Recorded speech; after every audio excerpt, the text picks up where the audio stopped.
Hello guys, आज हामी यहाँ पाँचथरकै एकमात्र ऐतिहासिक अनि पर्यटकीय स्थल कोलढुङ्गामा आएका छौँ, जहाँ तपाईँले गुगल म्यापमा पनि हेर्न सक्नुहुन्छ। मैले एड गरेको छु, कोलढुङ्गा सर्च गर्नुहोस् नेपालीमा, ठ्याक्कै यो ठाउँलाई देखाउँछ गुगल म्यापले। अनि यो चाहिँ एकदमै पर्यटकीय स्थल हो। अब कसरी पर्यटकीय स्थल हो भनेर यहाँहरूलाई म जानकारी गराउन चाहन्छु।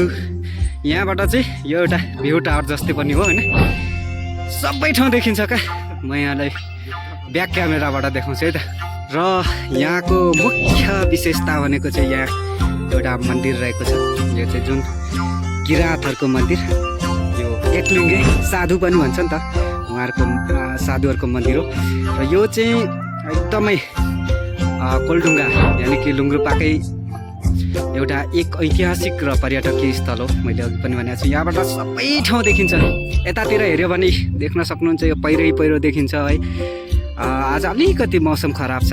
यहाँ माथि तपाईँले देख्न सक्नुहुन्छ यो छिन्तापु अनि उता के भन्छ हौ गोरुवाला भन्ज्याङहरू पनि देखिन्छ भने यतातिर यसो नजर लाउनु भयो भने यो बतासे डाँडा भयो। माथि के भन्छ यो डाँडालाई मैले बिर्सेँ, यो चाहिँ बुदुक माथि सिरान डाँडा हो।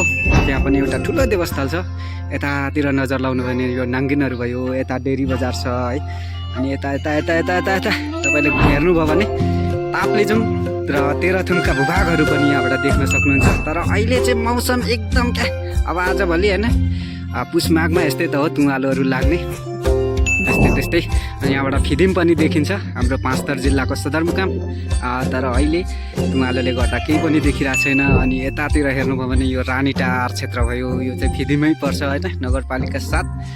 र यतातिर हेर्नुभयो भने माथि पौवा भन्ज्याङ, सुके पोखरी लगायत यता बिखे डाँडाहरू पनि तपाईँले मजाले अवलोकन गर्न सक्नुहुन्छ है त यहाँबाट।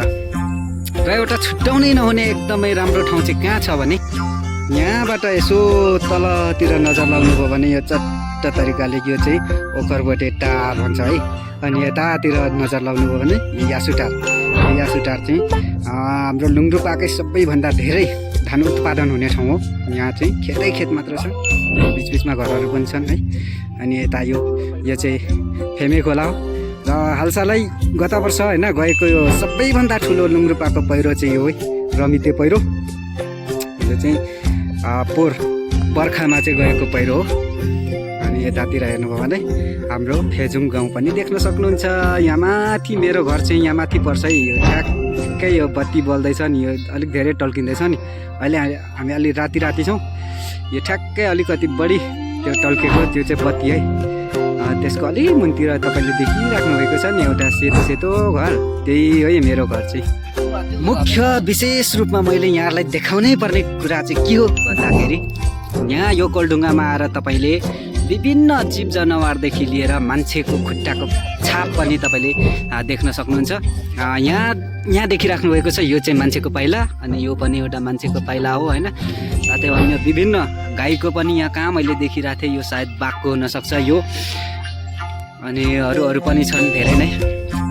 यहाँ तपाईँले आएर मजाले अवलोकन गर्न सक्नुहुन्छ, हेर्न सक्नुहुन्छ है त। विशेष यो कोलढुङ्गाबाट चाहिँ पहिला हाम्रो जुन बाजेहरू भन्छ नि त, चुत्तिबा र लातिबा, जो उहाँहरू हाम्रो एकदमै शक्तिशाली बाजेहरू हुनुहुन्थ्यो। र उहाँहरूले चाहिँ चट्ट उता ठ्याक्कै यो पारी रानीटार भयो होइन, तमाखेबाट चाहिँ उहाँहरू खेल्न यहाँसम्म आउनुहुन्थ्यो। र यो ढुङ्गाबाट चाहिँ चट्ट बाँड हान्दाखेरि यहाँ तल यो बुदुक पुछारमा यहाँ गढीथुम्की भन्ने ठाउँ छ, जहाँ त्यहाँ एकजना 18 र 36 भन्छ नि त लिम्बूहरूलाई।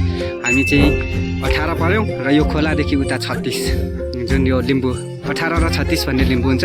र 36 को राजा चाहिँ त्यहाँ आएर जुन यो रैती भन्छ पहिला चाहिँ तिरो उठाउन आएको बेला चाहिँ यहाँबाट चाहिँ बाजेहरूले जुन बाँड चलाउँदाखेरि ठ्याक्कै खाना खाँदै गरेको थालमा पर्ने गरी बाँड चाहिँ चलाएका थिए। र त्यहीँ उसले चाहिँ के भन्यो भने त्यति बेला ल मैले चाहिँ जुन हाम्रो चुक्तिबा र लात्तिबा बाजेहरूसँग चाहिँ मैले सकिनँ भनेर हार स्वीकार समेत मागेका थिए। र उनले एउटा एकदमै बुढी बाख्रा माउ चाहिँ उपहार स्वरूप दिएका थिए। र त्यहीँ त्यो उपहार स्वरूप दिएको बाख्रा चाहिँ एकदमै बुढी भएको कारणले चाहिँ चुत्तिबा र लातिबाले चाहिँ के बाचा गरे भन्दाखेरि यो बाख्रा चाहिँ यो बाख्रा मात्रै नभएर धेरै आउँदा भावी पुस्ताहरूले पनि बाख्राको मासु कहिले पनि नखाउन् भन्ने एउटा बाचा गरेपछि चाहिँ हाम्रो नेम्बाङहरूले चाहिँ अर्थात् लिम्बूहरूले चाहिँ बाख्राको मासु खाँदैन है त। यो किम्बदन्ती छ र खाइँदैन पनि।